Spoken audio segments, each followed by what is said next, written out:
ये सत्य है,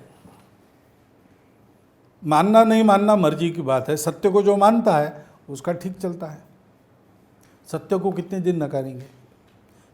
इस बात की अपनी एक ताकत है, और हम कुछ नहीं करेंगे तो भी ज़रूर जीवन में ऐसे अनुभव आएंगे लोगों को, कहेंगे हम तो हिंदू हैं, हम तो भारत के हैं, हम हैं मुसलमान, लेकिन हम अरब नहीं हैं, हम तुर्क नहीं हैं, हम भारत हैं। और भारत है ऐसा कहना, और हम विशेष है ऐसा अगर कहना है आपको, तो भारत है यानी क्या है इसका विचार करना पड़ता है। और इसका जब जब विचार करते हैं तब ये ध्यान में आता है कि भारत है यानी हिंदू है। लेकिन इसको मनाना कैसे? एक तो वहाँ से प्रबोधन होना चाहिए, क्योंकि उनके मानने की बात है ना, मनवाने की बात नहीं है। हाथ में लाठी लेके हम मनवाएंगे क्या? ऐसा नहीं करेंगे। हृदय परिवर्तन होना तो एक तरीका है कि सोचे भाई हम कौन हैं, हमारे पूर्वज कौन थे, हम किस भूमि से जुड़े हैं। मुसलमान होने के बाद भी हमारे पास कव्वाली क्यों है जो नहीं चलती बाकी जगह?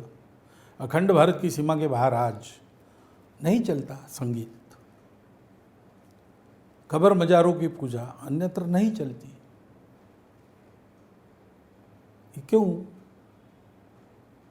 पैगंबर साहब का जन्मदिन ईद मिलादुन नबी,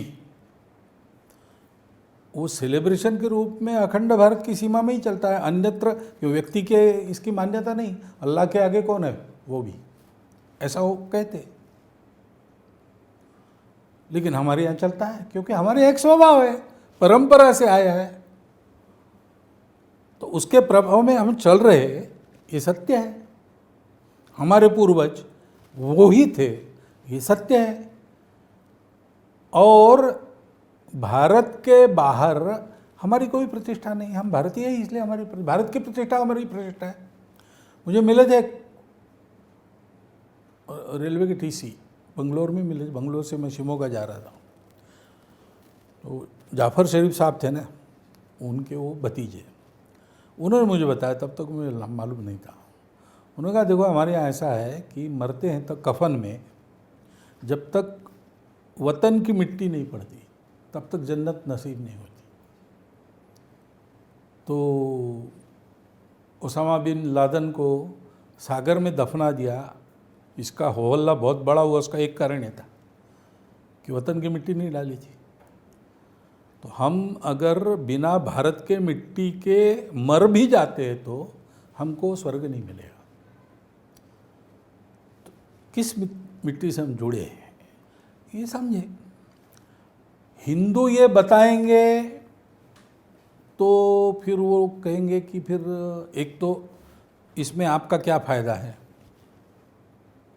तो हिंदू को इस स्थिति में रहना पड़ेगा कि आप ये मानते हो नहीं मानते हो, हमारा कुछ नहीं बिगड़ता, और हमको ज़रूरत नहीं है, कोई हमारी मजबूरी नहीं है जो हम बता रहे हैं, ये सत्य है। और रिश्ते से आप हमारे भाई हैं, वो भाईचारा हमको कहलवाता है कि आप हमारे हो, मान लो। तो हिंदू को ऐसे स्थिति में आना पड़ेगा, उसको किसी की ज़रूरत नहीं है, वो अपना हित खुद कर सकता है, अपनी सुरक्षा खुद कर सकता है। फिर भी वो कह रहा है कि आप हमारे हो, क्योंकि उसके मन में प्रेम है।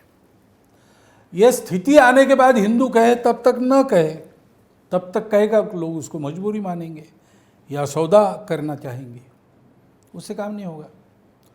तो दोनों तरफ से ये प्रक्रिया चल। हिंदू समाज ने इस स्थिति में आना, सामर्थ्य संपन्न, आँख टेढ़ी करके कोई देख नहीं सकता, इसलिए नहीं कि किसी को कोई सबक सिखाना, इसलिए कि उसकी बातों पर विश्वास हो सके दुनिया।